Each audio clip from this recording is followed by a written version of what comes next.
All right.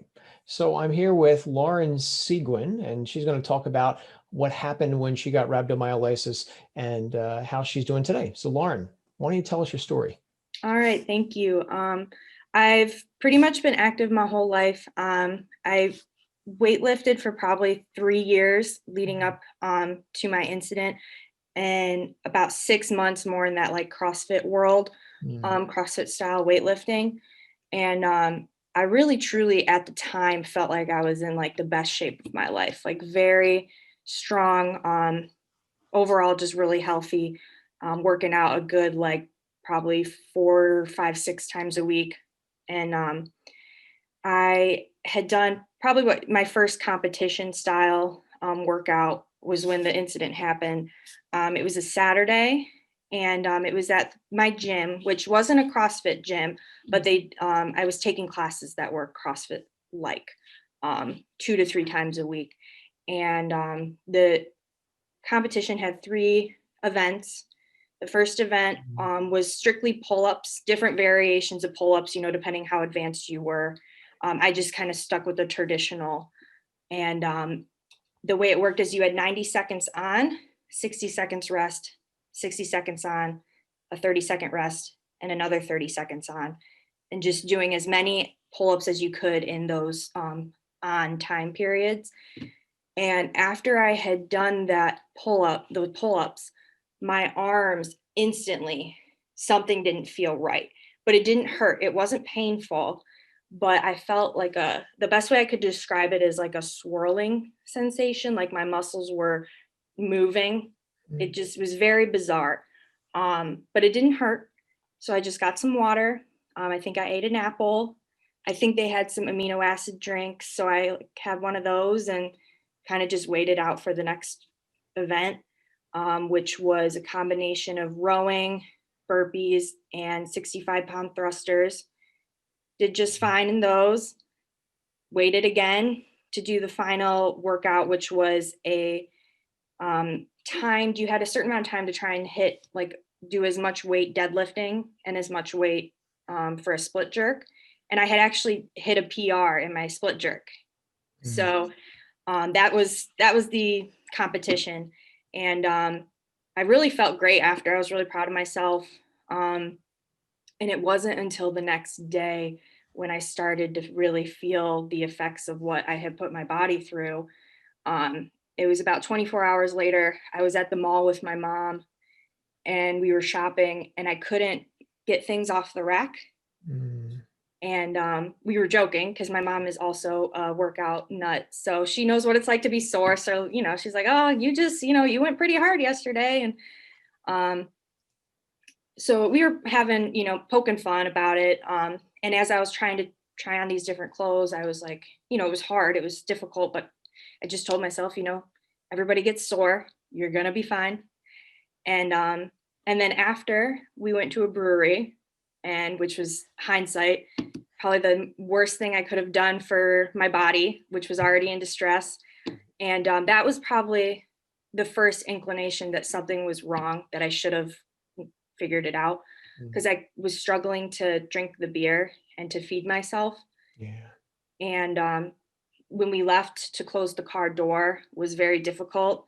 But again, my mom and I were just joking Right. about how Sure. sore I was. And then so that was Sunday, and that night I woke up with just intense arm pain. Um, Not like what it's like to normally just have that delayed onset soreness. Right. And I didn't know what to do, so I went and iced my arms at 3 in the morning. Went on Google, which is never a good idea, I know. and came across rhabdo and muscle swelling, but it's referred to as something so rare that I just truly did not think that I would be a person, like, I'm not that special Mm. to be the person that's going to go through this, especially being as physically fit as I have been my whole life. Right. Um, and I went into work the next day, and I don't really know what I did. Honestly, Mm. it's all a haze. And after about 3 hours, I left work and went to the hospital. Right. And that's when, luckily, the ER doc knew exactly what was going on. Nice. So he knew exactly what to do. He tested for my CK levels. It took a good 2 to 3 hours because he said they're probably running it several times because they want like be sure. And my CK levels were over 71,000, and they admitted me and hooked me up to the IV. Right. Wow. Yeah. Wow, that's must have been a pretty scary experience, especially waking up at 3 o'clock in the morning and you're going on Dr. Google and you're looking for answers. Yeah, I've gotten those emails from people. Usually comes at 2 or 3 o'clock in the morning, and I get these emails from people usually when I check my email around 8 o'clock, and like, are you okay? Um, Question about the gym. So these fitness people at the gym, they're doing this CrossFit like workout. Are they CrossFit coaches? I'm curious. Um, yes, I know. Kind of the head guy. He does competitions and stuff. He's very knowledgeable in the CrossFit world. And in the 6 months that I was taking the classes, everyone was extremely kind and like very always coaching me if I was doing something wrong to make Yeah, sure I was bettering my form. And if I couldn't do something, I never really felt like I was pushed. I think if anyone was pushing me, it was me. right. I'm extremely competitive, and I know my adrenaline that day really. I Right. probably cranked out more pull-ups, Right. than I could have ever done otherwise, Yeah. strictly because it was like a competition Yeah. setting. You push through your mental breaking point, as I Yeah. sometimes say, and that's a commonality I see with people who've gotten rhabdo. They go beyond what they normally would do on their own, trying to better their best in the gym, but also keeping up with the other people. So in the workout you were doing, it sounds like they were doing each round you had shorter recovery times. Did I understand that correctly? Yes. Wow. Okay. So you were increasing your volume, the weight, the reps, the sets, and your recovery time was shrinking. So you were being forced to work harder, and you were giving even less time to recover. Yeah, it sounds like it's a perfect scenario for rhabdo to occur. You're doing a lot of stuff you're not used to doing, even though you had done these things in the past, not like that. So it makes sense to me that you might get rhabdo from a situation like that. How long were you in the hospital? 7 days. 7 days. Wow. Mhm. The first couple days, honestly, I don't really remember. I think I slept a lot. I know that they did give me morphine the first night, Hmm. um, and it didn't really do much for me. They hooked up the bed signal, so when I would get up, it Right. would alert them. Um, and I remember trying to go to the bathroom because you have to go every hour, Yeah. and the nurse come running in, and I was just in so much pain, struggling, and she was Mm, like, "I'm so sorry." She was like, "I know you're not faking this. I'm gonna get you more stuff to help you." And then after that I just kind of blacked out. And yeah. I've heard from other people that morphine doesn't work. That's a testament to how intense that pain is. On a scale of 1 to 10, how bad was the pain? it's I have a high pain tolerance. I'm the type of Yeah. person to say it can always be worse. Yeah. I think when I was admitted, I told them it was like a 6. It probably was more than that because I just Yeah. don't like to complain. Sure. But in that moment in the hospital in the middle of the night, it was a 10. I Yeah. was at my breaking point of pain. Yeah, you're in good company. I hear that. I asked you that question because a lot of people don't think the pain is a big deal, and when I hear that, I roll my eyes and I just say, "You don't know what that feels like." Mhm. So 7 days in the hospital, intense pain, the morphine's not working. When you left the hospital, did they give you any instructions on what to do or what not to do?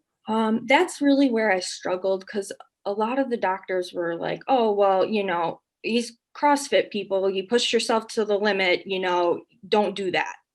And that's basically what I was left with was, really no true guidance. It was just, you overdid it, you know, it is what it is. You need to ease back into it. And I was like, oh, okay, I'll ease back into it. But then once I actually tried going to the gym, I had no idea what that meant to ease back into it. So I've really struggled the past 2.5 years to Mm, find that new normal. yeah. Um, to this Right. day, I had a flare up back in October. So, Mm. it's been a real journey. When you had your flare up in October, were you doing CrossFit like classes or just working out on your own? No, I've never gone back to my Mhm. classes. I've pretty much um, I started off doing a lot of cardio and then eased in with a little not physical like weightlifting, but more of tricep dips and air squats and burpees and things that were more just my body. Very. And I that those seemed to go okay.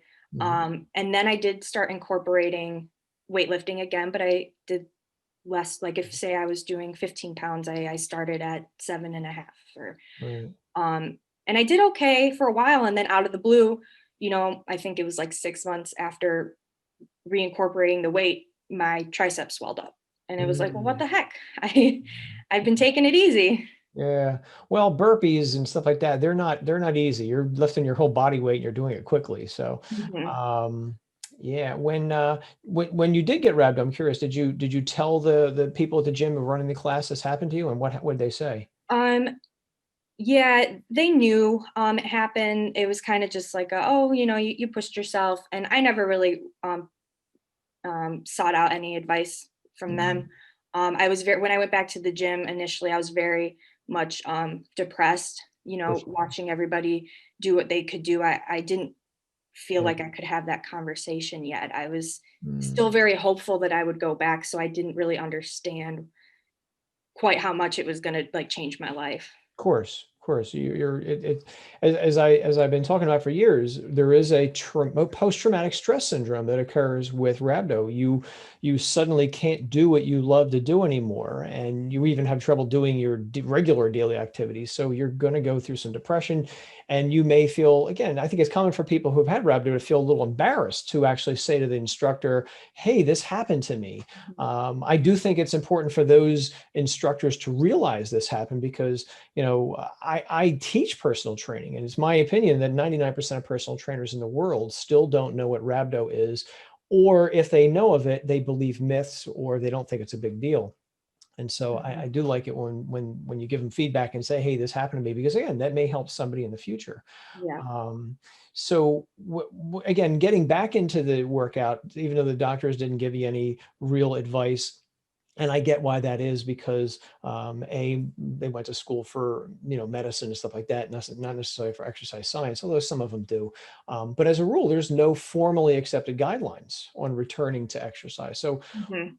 what I might have said to you back then is, again, I'm over conservative when it comes to returning to exercise. I would probably say something like start back with just cardio, maybe only 10, 15 minutes on a treadmill, walking at an easy pace, and let's see how that feels. And maybe only start like one day a week. And then slowly increase that to like, 10, 15 minutes on the treadmill. And then when you do start doing resistance training again, I wouldn't start with 3 sets or 4 sets of everything. I honestly, I wouldn't have started back with burpees. It's pretty intense exercise. Um, I might start with maybe I think a circuit training program. One leg press, one chest press, one lat pull down, one shoulder press, and just move from exercise to exercise. Mhm. I think it's a safer way of doing things. Lighter weight, 1 set per exercise, and also don't do 10 different exercises. Start with maybe three, maybe a leg press, a chest press, a lat pull down, and then boom, you're done. And I think that's a safer way of doing things than, again, doing a whole bunch of stuff. Because again, when you do too much too soon, as it sounds like you did in the class, that's when rhabdo becomes much more apparent and more likely to occur. But again, no formally accepted guidelines, and I think everybody responds differently to this too. So Yeah. being more conservative, I think, is a better way of doing things. So this happened to you, well, in a good way. It's good that this happened to you prior to COVID because I have heard from people who've gotten rhabdo during the age of COVID, and their family wasn't even able to visit them in the hospital, and that's horrible in and of itself. Um, how'd your mom handle all this? I'm curious. My mom actually works in a hospital. So when I left work, I work in a hospital as well. So my boss wanted me to get admitted there. And I said, no, I really want to go home, be Mm, at my mom's hospital. And honestly, driving my arms in that 90-degree position was the most comfortable for me. okay. Um, so I took myself to her hospital, Okay. and so she was able to visit me. She's been there for 25 years, so I really got the royal treatment. Yeah. Um, Great. People that took care of me knew who I was in relation to her, and they, my parents were fine. I think my mom, in my recovery process, has struggled to understand Mm, what I'm going through because she is such a workout fanatic. A lot of people have told me, well, mm, just stop weightlifting. But as someone who loves the gym, yes, I love running, but like I can't run forever and ever. right. I weightlifting brought me a lot of confidence, and to just say, "Oh, don't do it again," is it's hard for me to accept. I don't want to accept it, and Right. it has caused me to like my love for the gym is slowly fading because I just don't know how to do what I can't do what I used to do, but I Yeah. also don't just want to run and do cardio forever. Right. And I would say there's no reason why you cannot go back to strength training again. You definitely can. I mean, you got to modify it and as you said, now what are you doing any kind of strength training now? Um, I not really with COVID, with the gyms getting shut Yeah, down. So that whole fear of going back is really um been hard for me. of course. And I did initially take about a year off after, well, I was at my admitted in August, Right. took a break until January, tried to go back to the gym. That's when I had my first little flare up, and Mm, I had actually had my CK levels drawn. I did one workout perfectly fine. A few mm, days later, had my CK levels drawn. Before I got them back, I went to the gym again. uh, That was about a week gap. And that's when the first flare up happened. And a couple days later, I called my doctor to say, "Hey, oh my gosh, I think my arms are swelling again." And that's when she mm, told me that my CK levels were actually about 1,000. yeah. So just doing one workout, even though I was fine after it, it Mm, did cause the spike. mhm. Um, so that's kind of every time I go to the gym, I'm like, am I, every time I do this, am I putting my kidneys and my liver, am I putting my body through this trauma that it doesn't need to go through? Right. When you went back and you did that workout that spiked the creatine kinase levels again, what was that workout like? I did about a 10-minute bike ride. Okay. Um, I did two super lightweight for what I was used to bicep workouts and two super lightweight back workouts. And then I rode the bike again. Okay. So you did Um, two exercises for biceps, two exercises for back. So back, I'm assuming was like a lat pull down or a seated row. yeah, probably a row. I Okay. don't really remember. It's almost been two Yeah. years. So the So, first thing that occurs to me is you basically did four different exercises for the arms. mhm, And so that's something I think people need to realize like, well, I didn't really work the arms as much. Pretty much every upper body exercise I can think of involves the arms. mhm, So, if you do, three chest presses, three lat pull downs, three bicep curls, three whatever, you get the picture, everything adds up. So that would make a lot of sense. So when you do go back to gym or maybe even working on your own, I would steer clear of bicep stuff and tricep stuff. Little muscles, forget them. I wouldn't even do them because biceps tend to be a very high prevalence of rhabdo. There's some reports of this where people go into the hospital and when they do catalog where the rhabdo is occurring, biceps, lots of people getting bicep rhabdo, and I get that because a lot of exercises involve the arms, and people tend to overemphasize the biceps anyway. So when you do start working out again, I would suggest just work on the big muscles, the chest, the back, the legs. Maybe again, chest press, a lat pull down, for instance, and maybe chest press, lat pull down, and maybe a shoulder press or something like that, and that would be about it. mhm, I would steer clear of any small muscle groups because we tend to again they're getting worked on the big muscle groups anyway. So that may make things a little bit easier for you. And again, you don't have to spend as much time in the gym. You can definitely work out again. You can definitely strength train again. It's just a matter of, starting back really slowly, especially now when all this COVID craziness is over, people are going to go back to the gym in droves again. And again, I think we're going to have probably another spike of rhabdo. Again, I've been predicting that rhabdo is going to spike when they started lifting the mhm. restrictions on the gyms now, and that I've seen that. But I think once everything starts going away, there's probably going to be a second spike. So stick with the big muscle groups, the chest, the back, the legs, one exercise per body part. That's it. Don't do 3 sets, don't do 2 sets.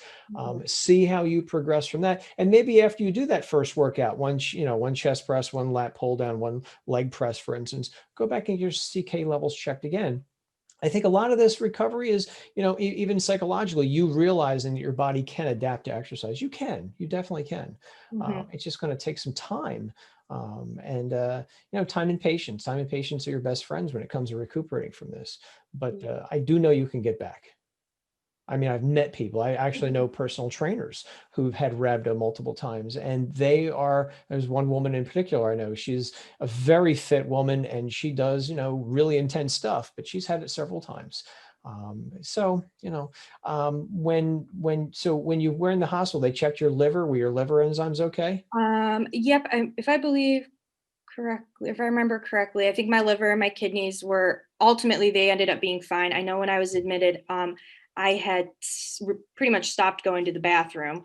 Sure. So and I did have blood in my urine when I was admitted. So I know my kidneys were starting Right. that process of shutting Yeah. down. But by the time I had left all the tests I had run, I was gonna be fine. Like everything was gonna go back to normal. Sure. So luckily I got there in time before I truly did any damage. I think you did the right thing. You mentioned after when your arm started feeling strange, you had one of those amino acid drinks at the gym. I would have, if we could go back in time, I probably would have told you not to do that. Mhm. Protein gets metabolized to the kidneys and it could overstress the kidneys. And I've heard other people do that as well. Yeah. So for the people watching us right now, if you think you have rhabdo, no protein shakes. Yeah, Yeah. that's, what they were telling me when I was in the hospital when I left the hospital, kind of steer clear of protein foods, especially the synthetic, if Yeah. I wanted to have, a piece of chicken, that's okay. Right. But and I've my whole life, I really haven't been a supplement person. Mhm. I pretty much only drink water. Good. And I did at the time, I was doing like your after work or workout protein drink. But beyond that, I have never been a big supplement person of any kind. So I think that also was to my benefit. I think it was too. Yeah. A lot of the, again, another thing I really say is no supplements when you have rhabdo because Mhm. again, you just don't know what a lot of this stuff will do when you're already in a compromised state. If you're fine, probably not going to hurt you, but if your kidneys or liver are affected, it could be a different story. And again, for the people watching us right now, we tend to think of rhabdo as a kidney issue.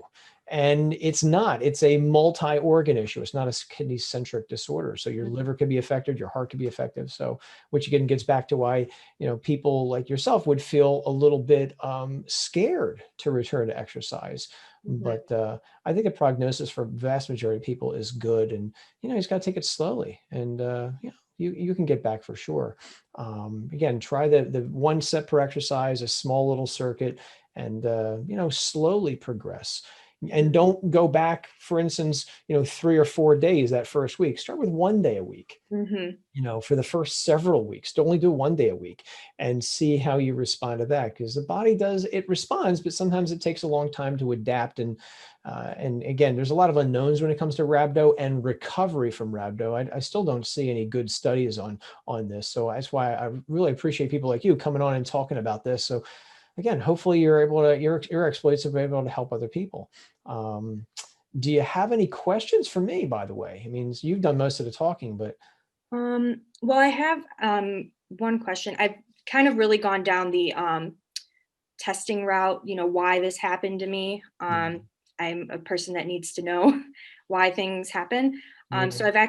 I spent about a year off of working out, just Mm, strictly getting tested mm, from thyroid to the rheumatologist to neurologist.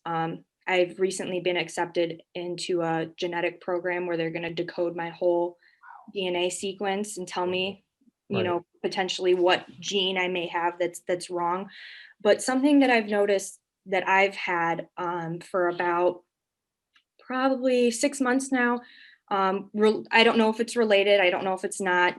Could come from many things. But Right. I have a tremor now in my right hand. Mm, It's most prevalent when I try to drink something out of a smaller glass. mm, So, like again, I mentioned like going to breweries. So if I get a little sampler, yeah. it's really shaky going up to my mouth, and then being able to grip a pen. My handwriting sometimes is a little shaky. Interesting. So I'm curious if you've heard of anyone else talk about something similar like that. I hear some very strange sensations and muscular things that happen after people get rhabdo. I'm starting to wonder if perhaps there is some sort of hopefully temporary nerve damage that may occur with rhabdo because the nerves connect to the muscles, and that's how the nervous system can tell the muscles to work. But is it possible with that muscle damage, there is some neuropathy going on? Again, I don't see a lot of research on it as of yet, but I wonder if that's the case. And maybe that's what's happening with you and other people, because people do report some strange symptoms, strange feelings in their muscles that sometimes can last for several months afterwards. It may take some time for these nerves to regenerate. Again, it's a lot of uncharted waters when it comes to this, but it's only in one hand. It's not in both hands. Yeah, I've only really noticed it in my right hand, which is my dominant hand. Okay. So that could be part of it, as I just am not using my left hand. But yeah, I've only really noticed it in the one. Um, Yeah. so it could, it could be something completely unrelated, but It could be, you never know. I mean, sometimes when you go through something like this, every little thing just sets off alarms. yeah, it You really know? does. Yeah, Especially when I was in the hospital when they, which I'm sure you've heard about how they worry about that compartmental compartment syndrome. syndrome. Yes. And they, every day I had doctors coming in, evaluating me, Right. basically telling me if my muscles swelled anymore, they would have to slice open my arms to relieve the pressure, which is terrifying. You're laying in the hospital bed, already confused, and Right. someone's telling you they're going to cut you open. Mm, And so they would ask, if you have a weird sensation in your hand, please call us immediately. So if I felt the slightest tremor or numbness, I would call them because I was so scared that my muscles were going to die. right. And luckily, I didn't. It did not get to that point. But yeah, your brain just over analyzes every single Yeah. sensation. Yeah. You're right. And the compartment syndrome is again another thing that people I think don't take seriously enough. But and I've heard from people who've actually had that surgery, but fortunately that did not happen to you. So it's a good thing. But let's just hope that you continue to improve. Again, and enjoy Christmas. I see you got the Christmas thing up behind you. That's really nice. Mhm. And again, when the gyms do open up again, and you feel comfortable going back to working out again, very light workout, and 1 day a week, one set per exercise. Don't go heavy. I would even watch the burpees and the body weight squats, the air squats. I wouldn't do them because you're lifting your entire body weight. Mhm. So that's a lot, right? I mean, Yeah. and you're I've doing it over. luckily, I don't know if it's from my 10 years of soccer that I played. I've run a half marathon before. I've really not had any issues with my legs. Right. Um, could I down the road if I pushed it, obviously maybe I could, but luckily for the most part, my legs don't really give me many issues. Right. My guess is when you have this genetic testing done, you're going to come up clean. I think there's going to be no issues with your genetics whatsoever. You just said you ran a half marathon. You've never had any problems.